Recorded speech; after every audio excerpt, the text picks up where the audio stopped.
Notre secours est dans le nom du Seigneur qui a fait le ciel et la terre. Suite de la lecture des Actes des Apôtres, nous allons lire aujourd'hui la fin du chapitre 2, le discours de Saint Pierre, ce que nous pourrions appeler, avec un peu d'humour, sa première exhortation apostolique. À la fin du chapitre 2, l'Esprit Saint est venu, au début du chapitre 2, l'Esprit Saint est descendu sur les apôtres, il s'est répandu sur eux sous des formes de langues de feu. Et alors on va comprendre dans ce premier discours de Pierre ce que signifie la langue de feu, la langue enflammée par la charité, la langue enflammée par la connaissance et par l'amour de Dieu, et qui tout d'un coup est prise de cette audace folle d'aller s'exposer en public. Alors Pierre sort en entendant la foule rassemblée qui s'étonne de les entendre parler chacun dans sa langue et qui se demande, pour certains en se moquant, ces hommes ils ont picolé, ils sont complètement cuits dès le matin. Alors Pierre, se présentant avec les 11, éleva la voix et leur dit : Juifs, et vous tous qui séjournez à Jérusalem, sachez bien ceci et prêtez l'oreille à mes paroles. Ces hommes ne sont point ivres, comme vous le supposez, car c'est la 3e heure du jour. C'est-à-dire c'est tierce, c'est-à-dire c'est environ 9 heures du matin. Écoutez prêcher, et discuter avec courage, écrit saint Jean Chrysostome, parmi la multitude de ses ennemis, celui qui, peu de temps auparavant, tremblait face à la parole d'une simple servante. Cette hardiesse est une preuve significative de la résurrection de son maître, car Pierre prêche à des hommes qui plaisantent et se moquent de son enthousiasme. La calomnie ne trouble pas les apôtres, les sarcasmes ne diminuent pas leur courage, car la descente de l'Esprit Saint les a rendus nouveaux et capables de vaincre toutes les épreuves humaines. Lorsque le Saint-Esprit pénètre dans l'âme, il élève ses affections, il transforme les âmes terrestres et d'argile en âmes choisies et d'un courage intrépide. Admirez l'harmonie qui règne parmi les apôtres. Ils cèdent à Pierre la charge de prendre la parole au nom de tous. Pierre élève la voix et parle à la multitude avec une confiance pleine de hardiesse. Tel est le courage de l'homme, instrument de l'Esprit Saint. Tel est le courage de l'homme, instrument de l'Esprit Saint. De même que le charbon brûlant, en tombant sur un tas de paille, loin de perdre son ardeur, y trouve une occasion de transmettre sa chaleur, de même, Pierre, rempli de l'Esprit Saint, étend autour de lui le feu qui le dévore. Revenons au texte. Ce que vous voyez, poursuit saint Pierre, c'est ce qui a été annoncé par le prophète Joël. Et là nous allons voir saint Pierre, et ça va être présent dans tous les actes des apôtres, et justement le texte des actes des apôtres est comme un long développement de ce que Jésus a enseigné à ses apôtres justement pendant les 40 jours entre la résurrection et l'ascension. Tout ce qui dans les Écritures, dans la loi de Moïse, dans les prophètes, dans les psaumes, concerne la personne et la mission de notre Seigneur Jésus-Christ et les fruits de cette mission. Car le Seigneur envoie son Verbe sur la terre et son Verbe ne lui revient pas sans porter de fruits. Et donc là, saint Pierre cite le prophète Joël. Joël chapitre 3, versets 1 à 5. Dans les derniers jours, dit le Seigneur, je répandrai mon esprit sur toute chair, et vos fils ainsi que vos filles prophétiseront, et les jeunes gens auront des visions, et vos vieillards des songes. Oui, dans ces jours-là, je répandrai mon esprit sur mes serviteurs et sur mes servantes, et ils prophétiseront. Et je ferai paraître des prodiges là-haut dans le ciel, et des miracles ici-bas sur la terre, du sang, du feu et des tourbillons de fumée. Le soleil se changera en ténèbres et la lune en sang, avant que vienne le jour du Seigneur, le jour grand et glorieux. Alors, quiconque invoquera le nom du Seigneur sera sauvé. Deux petites choses sur cette citation du prophète Joël. La première, c'est dans les derniers jours, et ça c'est une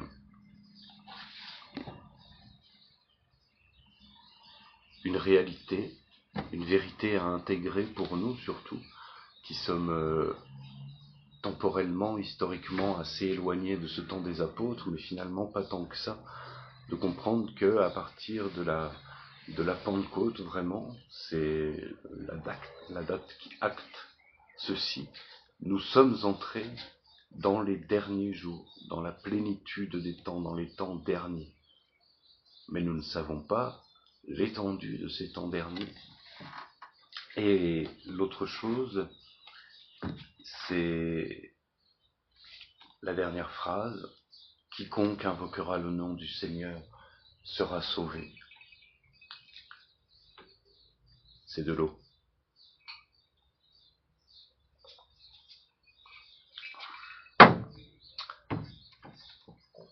Quiconque invoquera le nom du Seigneur sera sauvé. Et ce nom, il va être donné juste après. Écoutez, enfants d'Israël, écoutez ces paroles. Jésus de Nazareth. Le nom qu'il faut invoquer pour être sauvé, c'est le nom de Jésus de Nazareth. Et dans sa première lettre, sa deuxième lettre, à Saint Pierre, il dira clairement, nous n'avons pas reçu d'autre nom sur la terre ni au ciel par lequel nous dussions être sauvés, le nom de Jésus-Christ, le nom de Jésus de Nazareth. Voilà. Enfants d'Israël, écoutez ces paroles. Jésus de Nazareth, cet homme à qui Dieu a rendu témoignage auprès de vous par les prodiges, les miracles et les signes qu'il a opérés par lui au milieu de vous, comme vous le savez vous-même. Cet homme, ayant été livré selon le dessein immuable et la prescience de Dieu, et non par les hommes n'ont été que l'instrument de ce dessein et de cette prescience. Vous l'avez attaché à la croix et mis à mort par des mains impies. Dieu l'a ressuscité en le délivrant des douleurs de la mort, parce qu'il ne lui était pas possible qu'il fût retenu par elle. Car David dit de lui, nouvelle référence à l'Ancien Testament, et là c'est le psaume 16, versets 8 à 11, « J'avais le Seigneur continuellement devant moi, parce qu'il est à ma droite, afin que je ne sois point ébranlé. C'est pourquoi mon cœur est dans la joie, et ma langue dans l'allégresse, et ma chair ainsi reposera dans l'espérance. Car tu ne laisseras pas mon âme dans le séjour des morts, et tu ne permettras pas que ton sein voie la corruption. Tu m'as fait connaître les sentiers de la vie, et tu me rempliras de joie en me montrant ton visage. Tu me rempliras de joie en me montrant ton visage. Frères, qu'il me soit permis de vous dire en toute franchise, au sujet du patriarche David, qu'il est mort, qu'il a été enseveli, et que son sépulcre est encore aujourd'hui parmi nous. Comme il était prophète, et qu'il savait que Dieu lui avait promis, avec serment, de faire asseoir sur son trône un fils de son sang, c'est la résurrection du Christ qu'il a vue d'avance, en disant que son âme ne serait pas laissée dans le séjour des morts, et que sa chair ne verrait pas la corruption. C'est ce Jésus que Dieu a ressuscité. Nous en sommes les témoins, nous tous qui sommes ici. Et maintenant qu'il a été élevé au ciel par la droite de Dieu, et qu'il a reçu du Père la promesse du Saint-Esprit, il a répandu cet esprit que vous voyez et entendez. Cet esprit que vous voyez et entendez, ce que vous voyez là, ce ne sont pas des hommes pris d'une quelconque ivresse, mais c'est l'Esprit Saint dans ses œuvres. Car David n'est pas monté au ciel, mais il a dit lui-même, et là c'est le psaume 110, le Seigneur a dit à mon Seigneur, assieds-toi à ma droite, jusqu'à ce que je fasse de tes ennemis l'escabeau de tes pieds. Que toute la maison d'Israël sache donc avec certitude que Dieu a fait Seigneur et Christ ce Jésus que vous avez crucifié. Et voilà le magnifique et grandiose premier discours de Pierre. Le cœur transpercé par ce discours, ils dirent à Pierre et aux autres apôtres, « Frères, que devons-nous faire ?» Pierre leur répondit, « Repentez-vous et que chacun de vous soit baptisé au nom de Jésus-Christ pour obtenir le pardon de ses péchés, et vous recevrez le don du Saint-Esprit. » L'enseignement initial, le message central sera plus ou moins le même que celui de notre Seigneur Jésus-Christ qui annonçait « Repentez-vous et croyez en l'Évangile, car le royaume des dieux est proche. » Et là, la petite nuance, le petit décalage, c'est que le royaume de Dieu, par l'Esprit Saint, justement, est au milieu de nous, et il s'est dépris de ces hommes.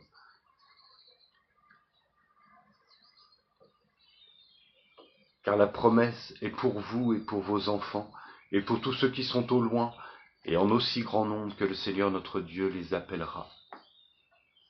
Et par beaucoup d'autres paroles, il les pressait et les exhortait en disant « Sauvez-vous de cette génération perverse. » Je trouve très puissante cette phrase « Sauvez-vous de cette génération perverse ». Ce premier discours de Saint Pierre et la plupart des discours qui suivront, parce qu'il y aura encore bien d'autres discours de Saint Pierre, notamment, et aussi de Saint Paul, si nous allons jusque-là, tous ces discours vont donc reprendre ce mode de faire référence sans cesse à l'Ancien Testament et de nous exposer justement tout ce qui, dans l'Ancien Testament, non seulement parlait de Jésus-Christ, de sa naissance, de son incarnation, de sa passion, de sa mort, de sa résurrection, de son ascension dans le ciel, et puis de ce phénomène nouveau là qui est illustré à partir du prophète Joël, de la descente du Saint-Esprit. Et ça, c'est quelque chose qu'il faudrait méditer à un moment donné quand nous en serons capables. Cette descente du Saint-Esprit dans le monde, et qui annonce donc ce qu'on appelle les temps messianiques, les derniers temps de l'histoire de l'humanité. Notion aussi sur lesquelles nous pourrions passer quelques heures. Ce jour-là, le nombre des disciples augmenta de 3000 personnes environ. Alors pour ceux à qui cette précision du nombre de 3000 pourrait paraître extraordinaire, il m'est venu à l'esprit de mettre en comparaison ce qu'il s'est passé à Lourdes avec Sainte Bernadette, qui est seule à voir apparaître la belle dame qui ne dit pas son nom, qui, au terme des 18 apparitions, se présente comme l'Immaculée Conception, notion qui était complètement incompréhensible pour la petite Bernadette Soubirous. Il faut voir dans l'histoire de ces 18 jours, de ces 20 jours, qui sont un temps de carême, et qui culminent au moment de Pâques, ça c'est aussi assez étonnant, l'affluence des personnes autour de la grotte, et une affluence sans doute curieuse au départ, mais qui rapidement est justement traversée par cette présence surnaturelle, est prise d'un mouvement de piété incroyable. Et là, nous avons un phénomène non seulement analogue, mais beaucoup plus puissant, parce que l'Esprit Saint vient de descendre. Et donc, il y a un premier embrasement de ce feu que le Christ était venu jeter sur la terre, et dont nous brûlons encore aujourd'hui. Et dont nous devons brûler, si nous ne brûlons pas encore ou pas assez. Ils étaient assidus à l'enseignement des apôtres, donc ces 3000, ces nouveaux baptisés. Ils étaient assidus à l'enseignement des apôtres, à la communion fraternelle, à la fraction du pain et aux prières. Et la crainte était dans tous les esprits. Et beaucoup de prodiges et de miracles se faisaient par les apôtres, comme l'avait promis le Seigneur. Ceux qui prêcheront en mon nom seront accompagnés de beaucoup de miracles. Il leur a dit aussi, je m'en vais, et vous ferez des choses plus grandes que moi, parce que je m'en vais vers le Père. Et là, on commence à voir vraiment Jésus, il va nourrir 5000 personnes lors de la multiplication des pains, et c'est extraordinaire. Mais il n'a pas eu une force de conviction telle qu'il a donnée lui-même aux apôtres, parce que les apôtres n'ont pas d'eux-mêmes cette force de conversion. C'est bien entendu l'Esprit du Seigneur qui, par eux, se sert d'eux comme instrument, mais alors un instrument qui est atomique, d'une certaine manière. Tous ceux qui croyaient vivaient ensemble et ils avaient tout en commun. Ils vendaient leurs terres et leurs biens, et ils en partageaient le prix entre tous, selon les besoins de chacun. Chaque jour d'un seul cœur, ils fréquentaient le temple, et rompant le pain dans leur maison, ils prenaient leur nourriture avec joie et simplicité, louant Dieu et ayant la faveur de tout le peuple. Et le Seigneur ajoutait chaque jour au nombre de ceux qui étaient dans la voie du salut. Saint Luc reviendra à plusieurs reprises sur ce qu'on va appeler le mode de vie des tout premiers chrétiens, qui est, là en quelques lignes, nous avons un modèle de vie communautaire, moi qui embrase mon cœur, voilà. Nous en reparlerons lorsque cela reviendra. Ce qu'il faut voir dans cette vie des premiers chrétiens, c'est que, premièrement, la plupart le rite eucharistique, voilà, est déjà présent et il est déjà central, la prière et la fraction du pain, et que ce rite est encore associé ce qu'on appelle nous aujourd'hui la liturgie de la parole, et qui là se fait encore dans le temple. Donc il y a comme deux pôles de cette prière des premiers chrétiens, la lecture de la loi dans le temple, à la synagogue, et dans le temple quand ils sont à Jérusalem, mais à la synagogue, partout où ils iront, ils enseigneront dans les synagogues en premier lieu, et donc leur rite propre qui va les réunir et qui est autour de l'Eucharistie. Voilà pour ce second chapitre. Nous allons fermer notre livre et terminer cette vidéo en demandant à la très sainte Vierge Marie de faire naître entre tous les chrétiens, entre tous ceux qui ont été choisis par le Christ, de savoir se réunir et de laisser l'Esprit Saint transformer leur vie, en sorte qu'ils ne forment dès ici-bas déjà qu'un seul corps et qu'un seul esprit, dans Jésus le Christ, notre Seigneur. Je vous salue Marie, pleine de grâce, le Seigneur est avec vous. Vous êtes bénie entre toutes les femmes, et Jésus, le fruit de vos entrailles, est béni. Sainte Marie, Mère de Dieu, priez pour nous pauvres pécheurs, maintenant et à l'heure de notre mort. Ainsi soit-il.